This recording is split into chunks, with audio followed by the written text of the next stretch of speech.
All right, Larry Krueger here from the Pig and a Pickle Krug Show with a little 49er update video. And of course, Pig and a Pickle, 2 locations, Emeryville and Corte Madera. They're open 7 days a week. The best barbecue you're going to find in all of Northern California. They're open at 11. They close at 8. Get there early because they do run out. The brisket is amazing. The brisket chili, equally amazing. Go say hi to Damon and Mary and tell them that Larry Krueger sent you. And this video also brought to you by Sharp Corner Sports Cards and Collectibles. They're at 205 Cypress Avenue in Pacific Grove, California. Give Anthony Catania a call. He's at 831-521-5264 for all your sports cards and collectible needs. All right, let's talk a little bit about the 49ers. They just finished up their mini camp. We were down there yesterday for a little mini camp, and I think it continues for the next couple days. And the Niners announced yesterday that they have signed Jauan Jennnings. So Jennnings is officially in the fold. He signs a 2-year deal with the Niners worth up to $15.4 million. The key number is what's guaranteed, and that's $10.5 million guaranteed. So, it's interesting. Jennnings is a clutch guy, and he played big in big games. You can make an argument he could have been the Super Bowl MVP. The Niners had won the game.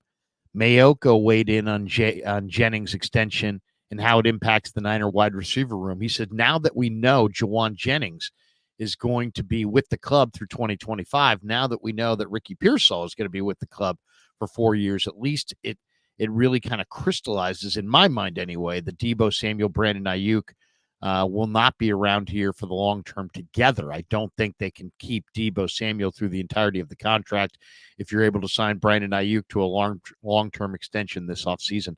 So, yeah, it does appear that to me, if you say what's your takeaway from the Jennings signing, is that Deebo's probably gone.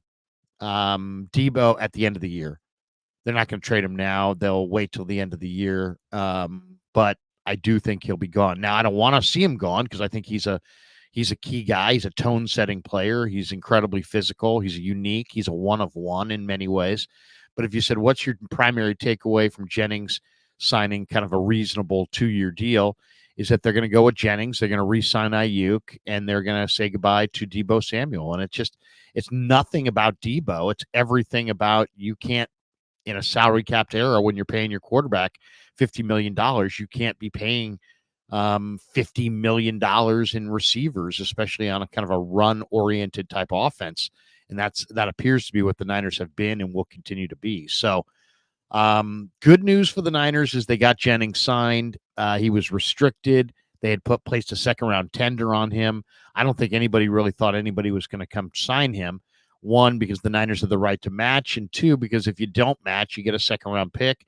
And I think Jennings is probably worth less than a second-round pick in the grand scheme of things across the league. If the league's opinion counts for anything, he's probably worth a third or a fourth. So when they tendered him at a second, that almost guaranteed that he would not be going anywhere. So I like Jennings. He plays big in big games. He makes huge catches when the money's on the table.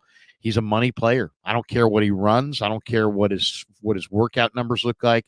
This guy can play wide receiver, and he plays it at a high level, and he can play it under pressure in cold weather with money on the table. He rises to the occasion all the time.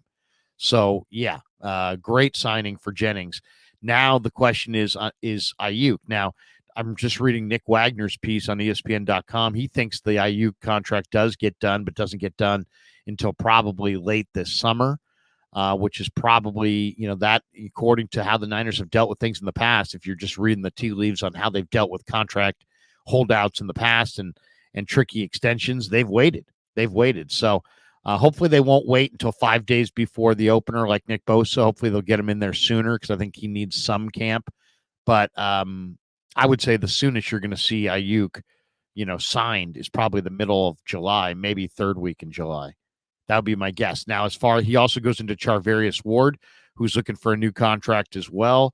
And Nick seems to suggest that the Niners are going to wait till the offseason or wait till next year after this season to deal with Ward. And I think that's probably right. They're probably going to they got so much depth at defensive back, but a lot of those guys are free agents coming up at the end of the year, and they're going to have to make some real decisions. So this entire year is going to be kind of a referendum on who plays well in the secondary and who's worthy of extending.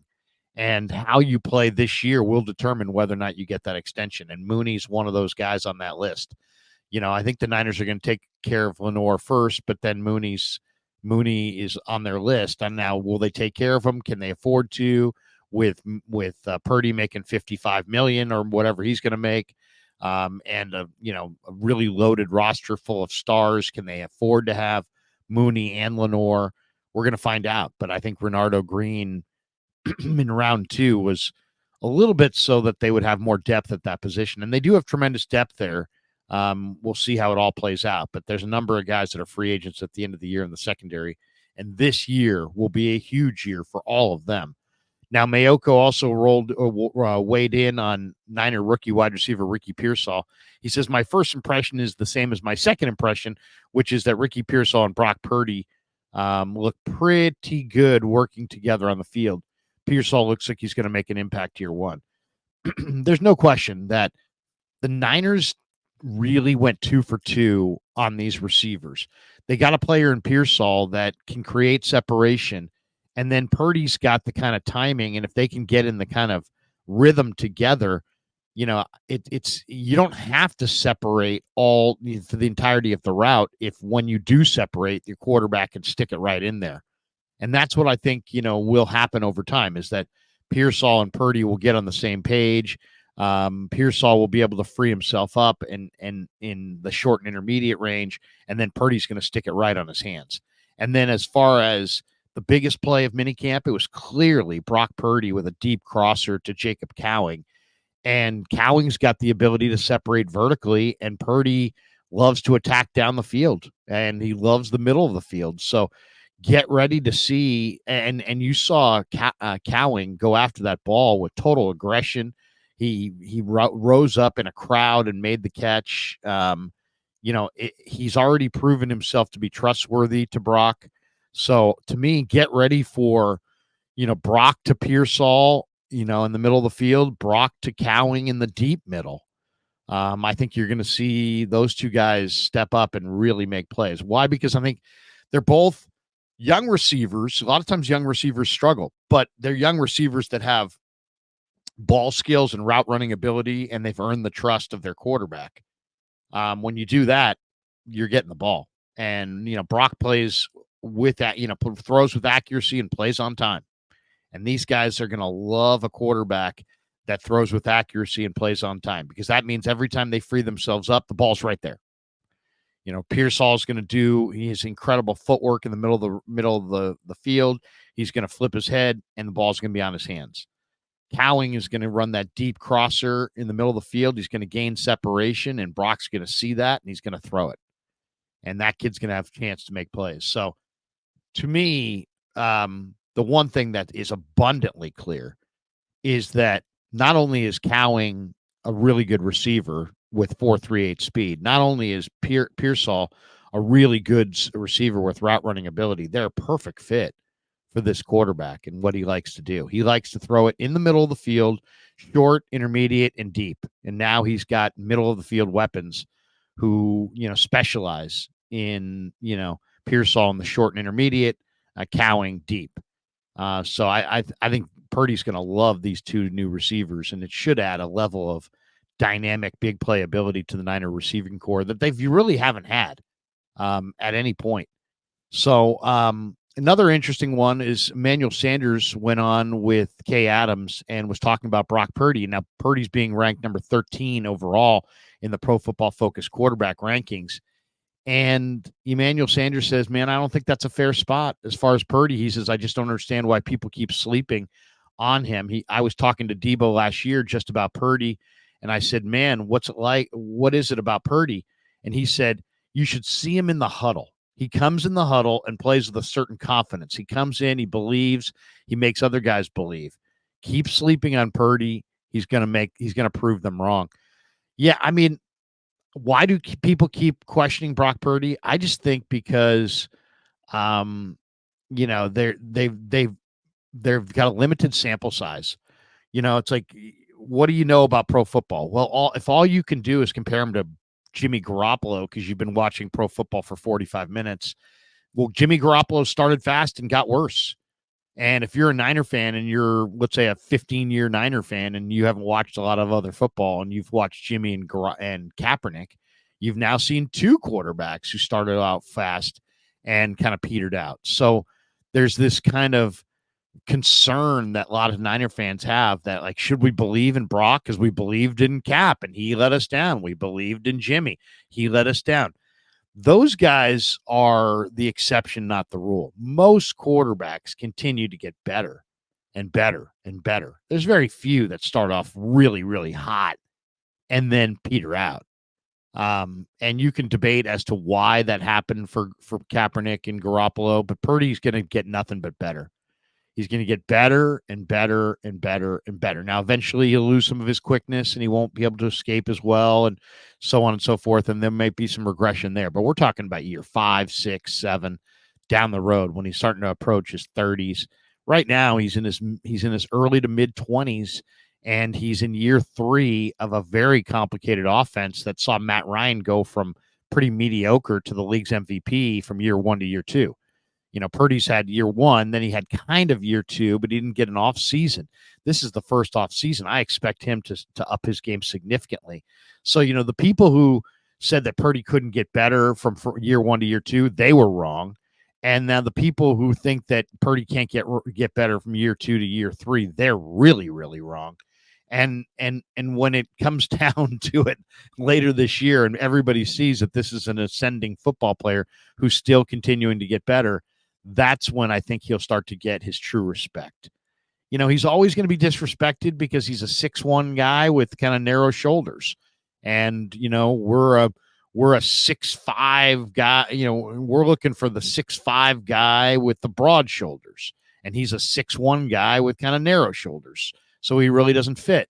But if you look beyond the cover of the book and start reading a few chapters, and you know a little bit of something about what it takes to be good at football, or if you just listen to guys who do, like an Alex Smith, who recently said, hey, quarterback is about processing, it's about accuracy, and it's about toughness. And those 3 traits Brock Purdy has in huge, huge order. I mean, he is incredibly tough. He will stand in there and take hits. He's very accurate and plays on time, and he processes what he sees pre-snap, post-snap, as well as any quarterback in the game today. So he knows what he's looking at pre-snap. He knows how to set his protections. He knows where he's going 1, 2, and 3 through his progressions. He's tough as hell to stand in there against the rush and let his receivers work open downfield. And when they do, he plays on time, the ball comes out on time, and he plays with accuracy. The ball comes out accurate.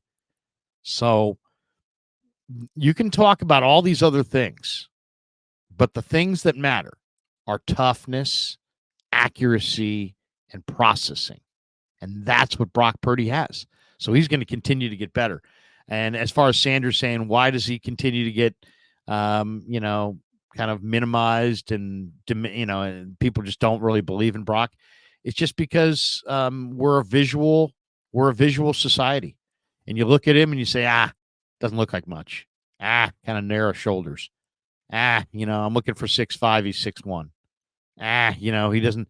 There's guys with bigger arms. So everybody just is kind of like, nah, he ain't that good. He'll come back to earth. But what he has is accuracy, toughness, and a really, really good brain for the game. So he's processing what he's seeing, and that compensates for all that stuff. So Purdy's going to continue to get better. Chris Forster talked to us this week, and I thought that was kind of interesting. And he was asked, why they haven't invested in offensive linemen in the first and second round. And it's funny. This is an organizational thing that predates Chris Forster. I mean, the Niners didn't invest in high first-round picks in Solari when Solari was here. I mean, they did 1 year with Anthony Davis and in Yapati, but for the most part, I mean, you go back 40 years. I mean, Harris Barton was a first-round pick. Randy Cross was a somewhat high pick. Other than that, the entire McKittrick era was filled with guys who were cast-offs and late draft guys or undrafted guys. But it's funny because Forrester was asked yesterday about, why haven't you guys invested higher picks in offensive linemen? And he's had a big hand in who they've picked along the offensive line. I mean, that's abundantly clear. And then his quote was, my personal opinion is invest in guys that touch the ball, guys that can touch the ball and score touchdowns. There's a range of guys, second, third, fourth, fifth round, that we'll find starting offensive linemen in. At some point, you can draft a Trent Williams. Yeah, a pick in the draft where you're getting a difference maker. But there's guys who can make a difference that touch the ball well into the second, third, fourth round. When that guy touches the ball, it makes a huge difference in the game. The right guard makes a difference, but that's where we're able to find fourth and fifth round draft picks. So, this is kind of, if you think about it, what is the key to all the great teams? I mean, I'm not saying offensive line doesn't matter. It does. Offensive line coaches are incredibly vital. Bob McKittrick was one of the best. Alex Gibbs for Denver, one of the best for years. Hudson Hawk for the Cowboys was one of the best. Dante Zarnecchia for New England, one of the best. But all these guys were able to take the guys who, maybe there was a high pick in there involved, but they were also able to take the John Giesiks and the Stepnoskis and guys who were late round picks and plug them in and, have them be good. Jesse Sapolu was an 11th round pick. Hudson Hawk had some guys who were were not spectacular, and yet, he had Larry Allen. So, but yeah, I mean, great offensive line coaches matter. But if you want to say look at all the great dynasties, think of the Niners of the 80s. Joe Montana, Roger Craig, Tom Rathman, Jerry Rice, John Taylor, Brent Jones. Look how great the players were who touched the football. When you think of the Green Bay Packers and the teams that they had with Brett Favre, they had Antonio Freeman and Brett Favre and Edgar Bennett and Mark Chmura. They had great weapons. The Cowboys of the 90s, Troy Aikman, Emmitt Smith, Michael Irvin, Jay Novacek, Alvin Harper, great weapons. You think of the Patriots, and a lot of times they did it with some no-name guys, but Deion Branch won a Super Bowl MVP. Julian Edelman won a Super Bowl MVP. They had Randy Moss. They had Gronk. They had some good runners there, and obviously Brady. So it's like, and now look at Mahomes. I mean, you got Mahomes, and you got Isaiah Pacheco, Travis Kelce, Tyreek Hill. I mean, the guys who touch the ball are incredibly important. So I agree. I agree with Chris Forster that if you want to change a football team the fastest, and you want to improve a football team the fastest, change the quarterback, the running back, the wide receivers, the tight end. Change the guys who touch the football. Your football team will change more significantly when you change the guys who touch the football than when you add a guard or you add a tackle or you add a center. So I think he's right. Now, that you're still going to have an eye for good offensive linemen because you need them, right? I mean, hopefully Dominic Pooney can play. Hopefully Jarrett Kingston can play. Hopefully Drake Nugent can play. So all those guys, I mean, you've got to have offensive linemen who can play. But I agree with Chris and his philosophy, which is you don't need to draft. The Cardinals drafted offensive linemen in the first round for years and continued to suck. So it's not like you just draft a couple first round offensive linemen in your home. No, it's not the way it works. The guys who handle the football are the most important guys in the field. And I would prioritize them over offensive linemen unless you can get, Paris Johnson, who's a blue chipper, Trent Williams, blue chipper, and blue chip offensive linemen typically go in the top 10 picks, top 12 picks.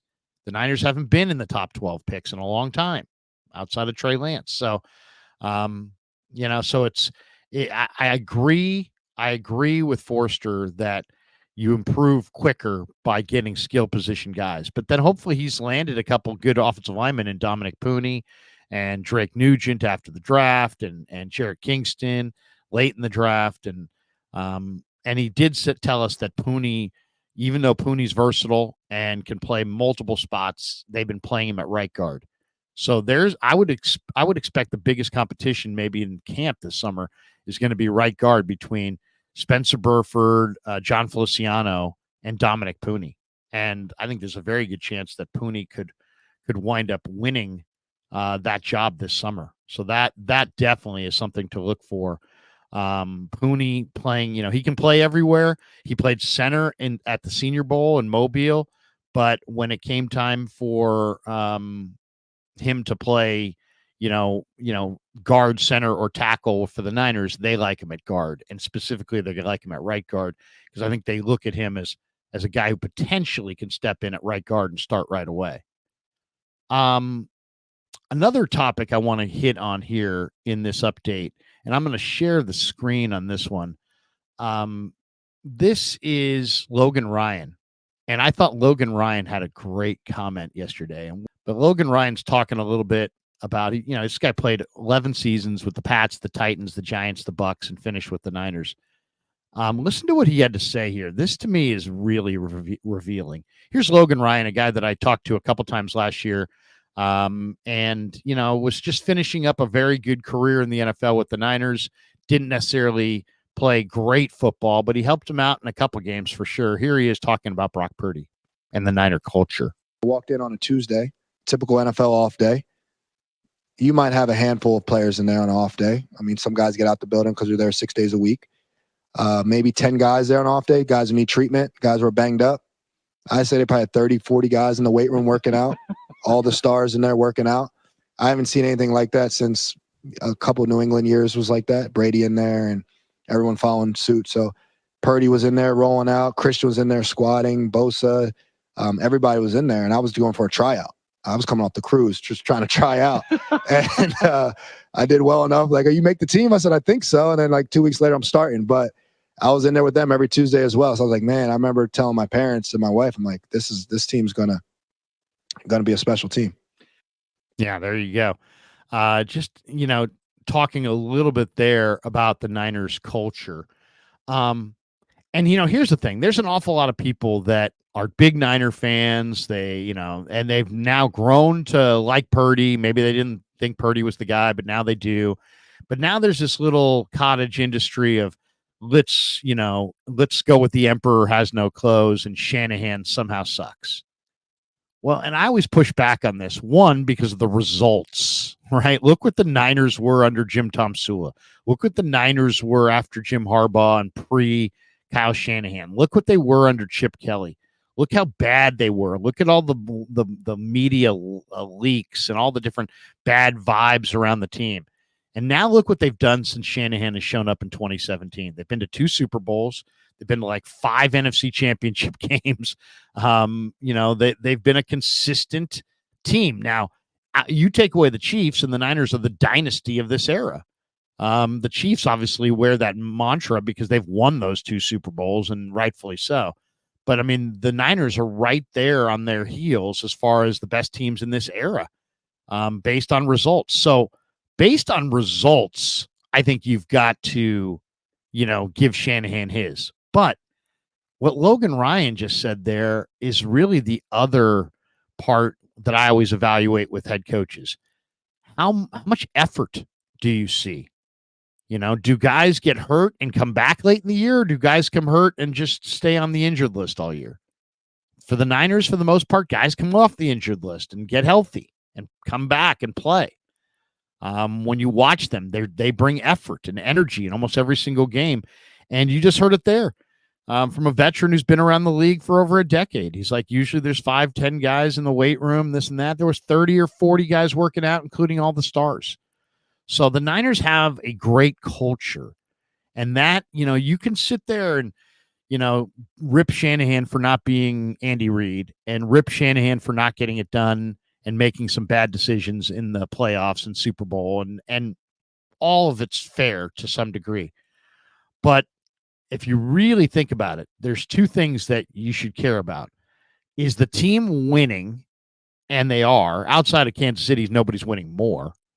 And is their culture one where the players show up and play hard for the head coach? Now, I don't know if they are playing hard for Shanahan or playing hard for Lynch or playing hard for Jed or playing hard for themselves, but they're playing hard. And the Niners have a great work ethic and a bunch of guys in their room that really work. So there you go. I mean, and you just heard it from a guy who's got perspective, having been on other teams. He knows, he knows the difference between what, an average NFL team looks like and a team that's trying hard. And for him to come out and be like, yeah, 30, 40 guys in the weight room, all the stars, Purdy's in there lifting, and, Bosa's in there lifting, and McCaffrey's doing squats, and this team's got great work ethic. And, he's like, hey, they got 30, 40 guys in the weight room working out, trying to get better. So the Niners have gotten results. That speaks to Shanahan and to a lesser degree Lynch. And the Niners play hard and work hard and have a great culture where, hard work is expected. So that's Shanahan and Lynch. So, I mean, you can be as critical as you want of Shanahan, and I think it's fair to question, why didn't you challenge the play in Philly? I think that's fair. Why did you not know the overtime rules? I think that's fair. How did you deal with your 3rd and 4 situation late in the fourth quarter against Kansas City? You want to question that? I think that's fair. I think it's all fair game. I think it's fair to sit there and ask the question, is Kyle good enough to get it done? Why? Because he hasn't gotten it done yet. But if you're really fair-minded, and I try to be fair-minded, and I think most of you do as well, if you're really fair-minded, you have to acknowledge that the Niners have gotten tremendous results since Shanahan has shown up. And this quote from Logan Ryan is proof that their culture is one of hard work and dedication to the craft. And then when you think about it, how many games can you think of since 2017 when Shanahan took over where you could turn on the Niners and said, man, they're jaking it. They're just not bringing the energy. 1, maybe 2 in like 5 years, 7 years. I mean, they bring it every Sunday for the most part. And that work ethic, which Logan Ryan just described, is their culture. And that was all set by Shanahan. So, and Lynch. Give Lynch credit as well. They're a tandem. But so, the people want to sit there and Shanahan's not this, Shanahan's not that. I don't know, guys. They win an awful lot, and their culture is pretty damn good. Couple other things I want to mention in this update video. George Kittle revealed this week that he played through the core muscle injury that he had to have off-season surgery on about 10 weeks for about 10 weeks last season. He still wound up with over 1,000 yards receiving. And so, I mean, Kittle, I get the feeling that Kittle was a little banged up to start the year and they didn't utilize him a lot. And then you got the feeling that he was a little banged up late in the year. But I didn't know he was playing through a core muscle, injury that required surgery for 2.5 months. I mean, he's a tough guy for sure. And, it's going to be interesting to see who's tight end too. Some people think it's Braden Willis. Some people think it's Camel too. I'm saying don't sleep on Mason Pline, the rookie out of Furman. He looked tremendous to me out on the football field last week. He's moving around great. To me, he looks like 6'8" Brent Jones. That's what he looks like to me. By the way, kind of an interesting note, Trent Taylor, the newest 49er who's back for his second stint, has been living at Kittle's house throughout the OTAs. So there you go. Trent Taylor back with the Niners, and Kittle's got a house guest.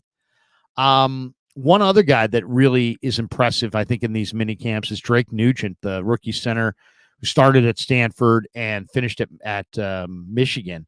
And his dad, Terry Nugent, was a quarterback coach at Colorado State when Chris Forster was the center there in the early 1980s. And we asked Forster about Nugent, and he's calling him Nugie and this and that. I think Nugent's going to be an interesting guy to watch for in the preseason. Why? Because he's polished. He's played a lot of football, and he's played at a really high level and was the starting center on one of the best offensive lines in college football this year.